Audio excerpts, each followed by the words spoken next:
Salam sejahtera, perkenalkan nama saya Vanessa Rampengan dengan NIM 210811020105 dari kelas Ganjil, jurusan Ilmu Administrasi Bisnis.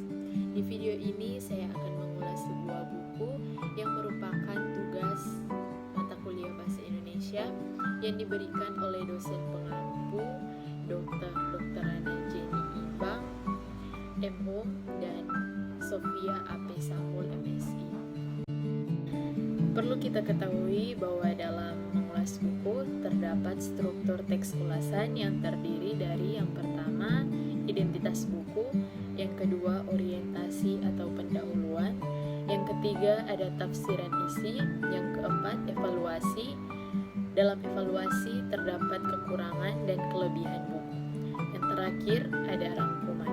Kita masuk dalam bagian identitas buku dengan judul buku yang saya ambil yaitu Ilmu Administrasi, penulis Dr. Haja Mariati Rahman MSI, tahun penerbitan 2017, hak cipta CV Samedia Makassar, jumlah halaman 143, bahasa yang digunakan bahasa Indonesia, warna sampul buku hijau dan putih, harga buku 33.000, nomor ISBN 978 602 6928 252 dan lingkup penerbitan nasional.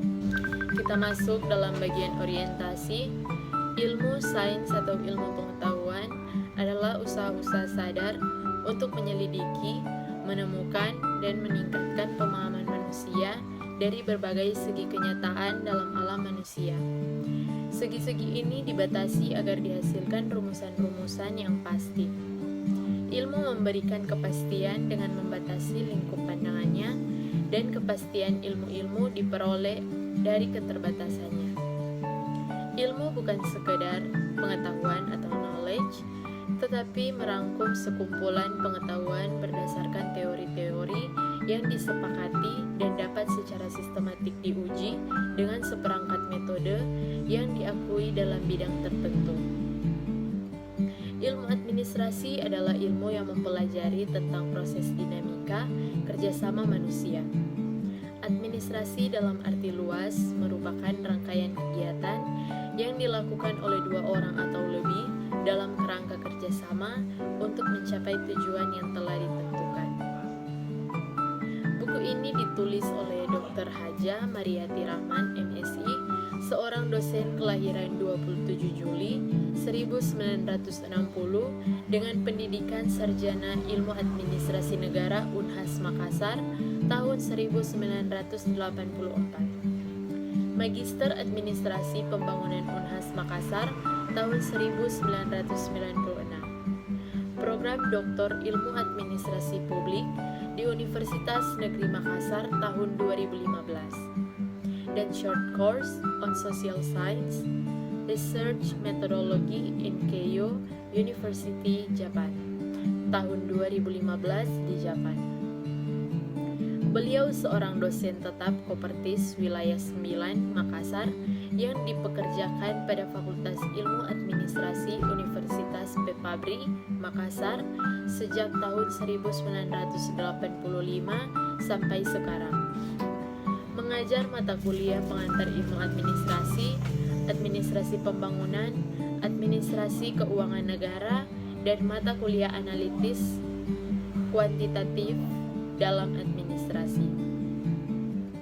Pernah juga menjadi dosen LB Universitas Gorontalo tahun 2005 sampai 2011 dan dekan Fakultas Ilmu Sosial Universitas Pepabri Makassar tahun 2006 sampai 2011 serta tercatat sebagai anggota Senat Fakultas Ilmu Administrasi. Kita masuk dalam bagian yang ketiga, yaitu tafsiran isi.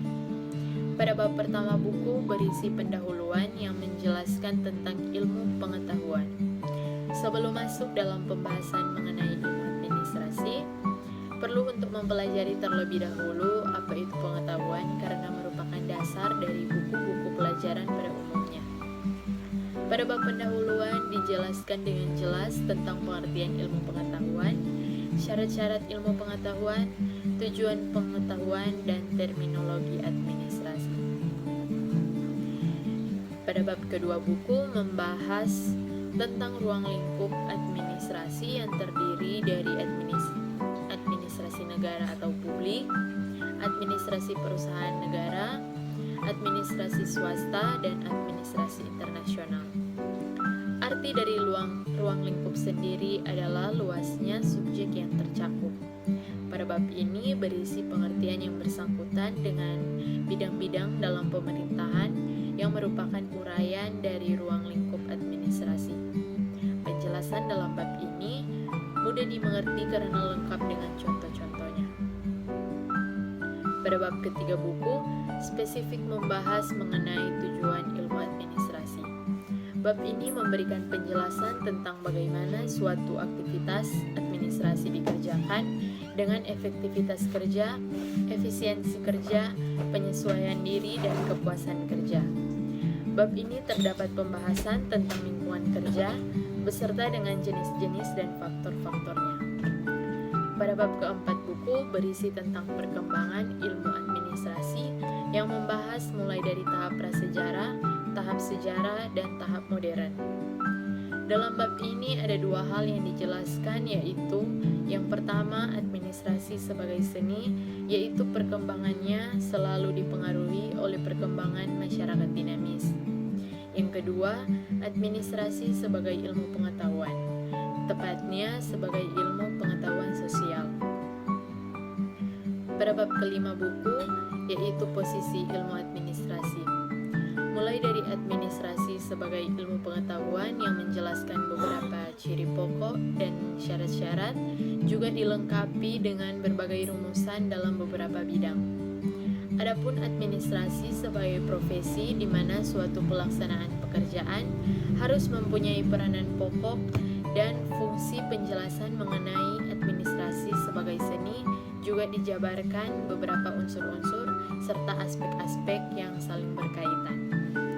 Bab ke-6 buku berisi tentang administrasi dalam hubungan dengan ilmu-ilmu lain.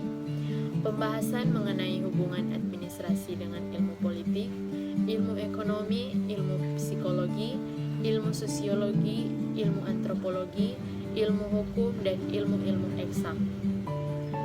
Bidang-bidang ilmu tersebut menunjukkan bahwa teori administrasi dapat memperoleh hasil dari pengertian, istilah, pemikiran, pendekatan, analisis, metode, dan teknik. Bab ke-7 buku tentang manajemen dimulai dari sejarah perkembangan, di mana perkembangan manajemen sesuai dengan perkembangan keahlian serta pengetahuan dan keterampilan yang diperoleh manusia. Juga dijelaskan upaya-upaya untuk membangun produktivitas. Selain itu ada unsur atau sarana manajemen, yaitu man atau orang, money atau uang, materials atau bahan-bahan, method atau cara, machine atau mesin, market atau pasar, juga prinsip-prinsip manajemen, fungsi dan tujuan, pengertian dan paradigma manajemen.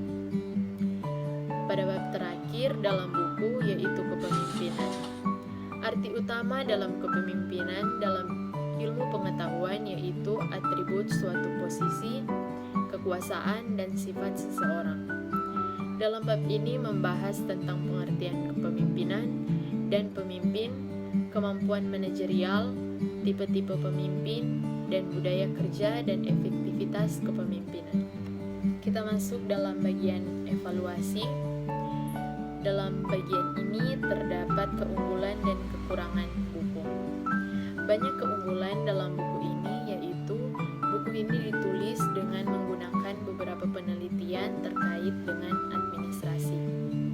Karena ditulis berdasarkan penelitian, artinya buku ini ditulis dengan data nyata dan fakta, bukan dari opini penulis. Buku ini juga bisa menjadi referensi bagi mahasiswa program studi ilmu administrasi dan program studi ilmu manajemen karena mengupas tentang masalah-masalah yang erat kaitannya dengan administrasi. Buku ini tidak hanya untuk mahasiswa, tetapi bisa juga menjadi pedoman bagi SDM atau sumber daya manusia yang bekerja di bagian administrasi.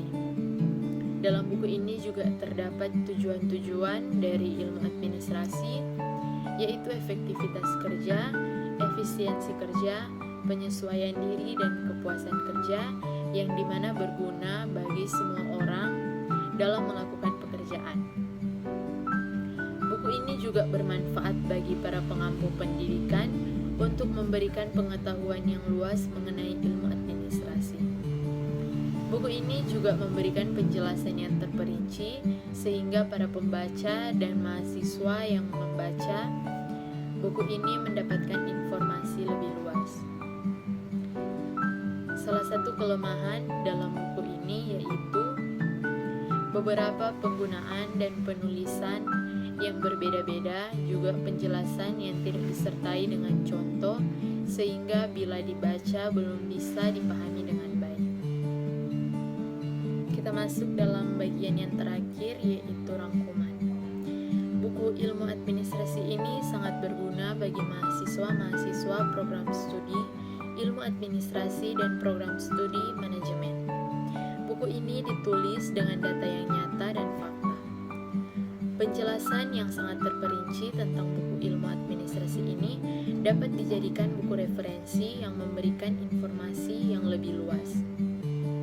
Buku ini juga ditulis atas inspirasi dari penulis yang sangat berguna untuk memperkaya ilmu tentang administrasi. Dengan isi per bab yang disusun secara teratur sehingga mudah dipahami jika dibaca. Baiklah, ini yang menjadi video presentasi saya. Mohon dimaafkan jika ada kesalahan kata.